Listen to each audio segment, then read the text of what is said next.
Okay, so here we are back at the Stairs of Queen Anne painting, and I've done quite a bit of work on the pillars, the gate, and the shadows cast. And now I'm moving on to the hedge that works its way down the sidewalk um, next to this brick wall, and then toward the foreground. And here I am putting in some light values, a lot of sap green here, and the paper has been wetted. Uh, the paint is flowing here. This is the first layer, and so I'm allowing for the paint to move quite a bit in this layer. Now the paper's quite damp. You can see that the capillary action of the pigment, and I like some of what's happening, and where I see things that look natural, I try to stay away from them and not disturb them until they've set in. I'll let them dry a little bit. So I'm just touching in the color, just spotting it, and creating an uneven pattern of light and dark, because that's really what's going to show the shapes of these leaves. Um, the first application here is somewhat vague, but as we work our way into the foreground, these leaves are going to become very specific. They'll be very detailed because they're pretty close to us. And the rest of what's in the foreground here is in sharp focus, so these would be too. Uh, there are many variations of the greens. It's sap green, olive green, there's hooker's green, and then added to that are just about all of the browns. So way in the distance, a little touch of black is added, as well as uh, a tiny bit of blue and maybe some alizarin crimson. And these have the effect of toning down the intensity of the green. In the foreground, the greens are more pure, and even some yellow is added where the light will be striking some of these leaves uh, right on the outer edge of this hedge. Of course, the wall itself will get a little shadow from this hedge, and beneath the hedge is going to be quite dark as its shadow kind of bleeds out onto the sidewalk. So just touching in color here, and this is kind of fun to do.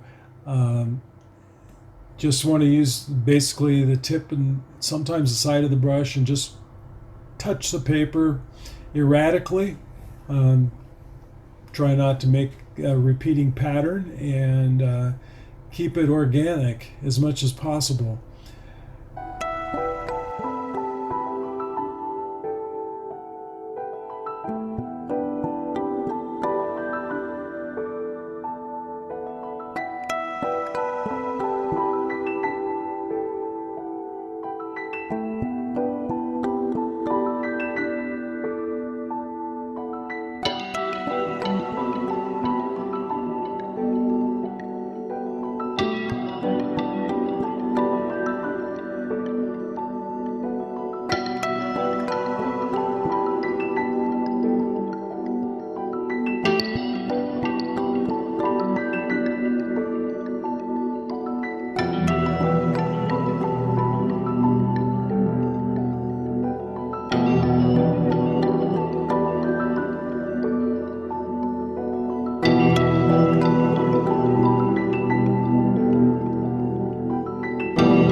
Now that the light values have dried, we're coming back with a much darker mixture and creating the shapes of the leaves using the shadow. And occasionally you can overdo it and get too much pigment on the paper and you do a lift. And it takes a lot of that up, and you can take more up if you want to really get the paper wet and let it sit for a minute or two, and then apply a paper towel and you'll get almost all the color up. But in the background, we don't want too much of an edge created. We don't want to be outlining, certainly. We want to just create dark areas behind the leaves without actually drawing the shapes of the leaves. We keep working to the foreground and adding more definition as we come down to the left where the light is direct onto the leaves and the shadows cast are very evident.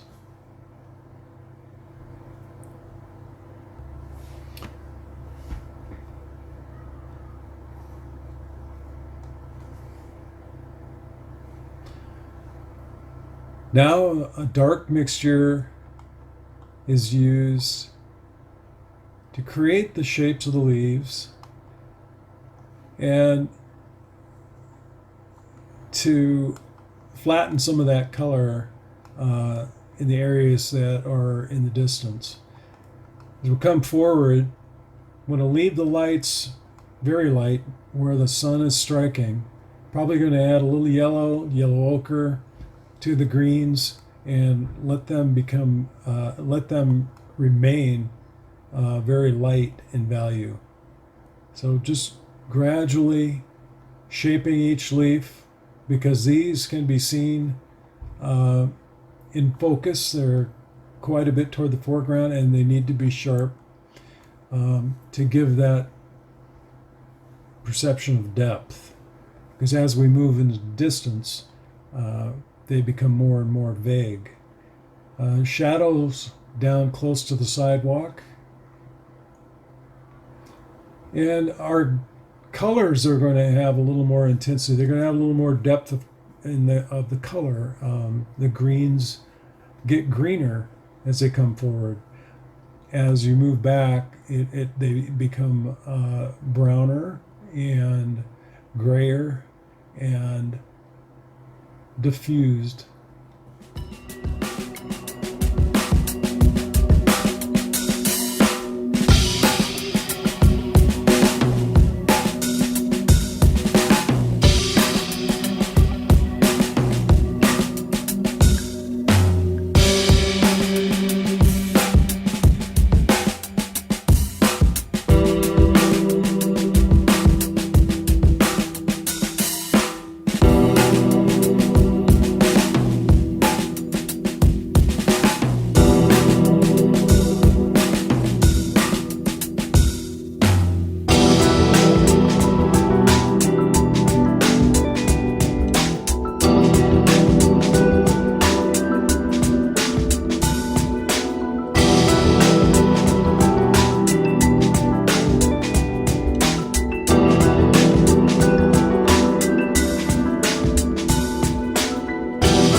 So it's really starting to take shape,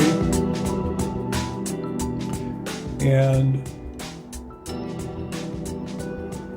these leaves have definition here in the foreground, which is what we're looking for, and they'll even look more realistic, of course, when the sidewalk's done and the shadows are kind of spread out onto the sidewalk.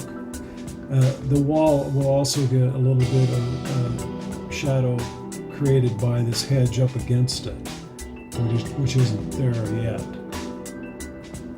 But that's the procedure, and I'm just softening up hard-edged lines, and I'm eliminating any white that might be remaining where it doesn't belong. And I want in the foreground here, I want the darks to be very dark and the lights to be very bright.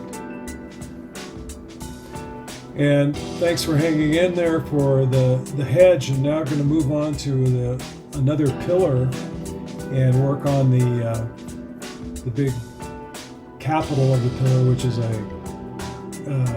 supports a big concrete ball that's just kind of fun to paint. And then more brick, but it's coming together, and we're getting into the phases that are more fun to paint, actually. So hang in there, and thanks so much for watching. I'll see you in the next one.